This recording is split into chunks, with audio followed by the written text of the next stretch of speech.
مسئلہ نمبر 33، اگر کھاتے ہوئے سحری کا وقت ختم ہونے کا علم ہو جائے، مثلا ایک آدمی نے اٹھایا کھانے کے لیے اور معلوم پڑا سحری کا وقت ختم ہو گیا، اعلان ہوا، اذان ہوئی، اب اس کو دیکھتے دیکھتے آنسو بہاتے ہوئے نیچے رکھے یا کیا کرے؟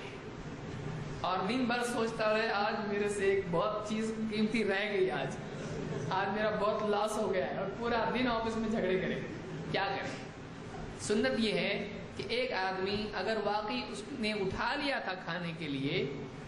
اور یا پینے کے لیے اور اعلان ہو جائے تو وہ کھا لے یا وہ پی لے۔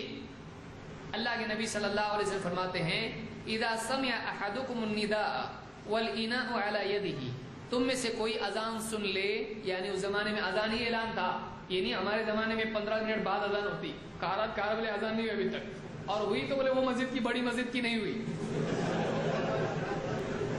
اذان آج الگ الگ ہوتی ہے، ٹائم سب کا سیم ہے، لیکن اذان کوئی مؤذن 10 منٹ بعد دیتا ہے، کوئی 15 منٹ بعد دیتا ہے، فوراً نہیں دیتا ہے۔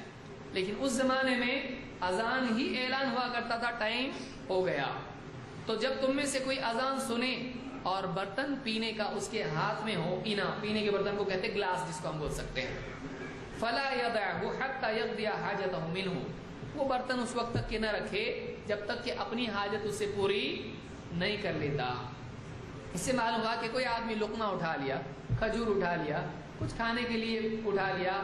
پینے کے لیے برتن اٹھا لیا، وہ جو بھی اٹھایا ہے کھا لے، لیکن اس کا یہ مطلب نہیں ہے کہ آپ بائیں ہاتھ سے پلیٹ اٹھا لیں، بولے حدیث میں نہ کہا ہے تک برتن مت رکھو، اتنا بڑا تھالا لے کے پورا کھا رہا ہو اور وہاں جمع بھی ہو رہی، حدیث پہ عمل ہے یہ، تو لوگ بولیں گے بھائی اس سے اچھا تم تقلید کرو،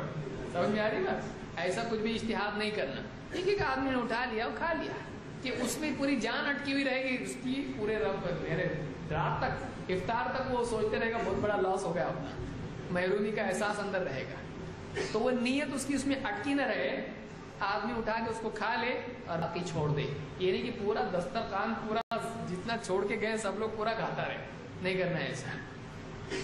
اس کو امام احمد، حاکم اور ابو داؤد نے روایت کی اور صحیح روایت ہے۔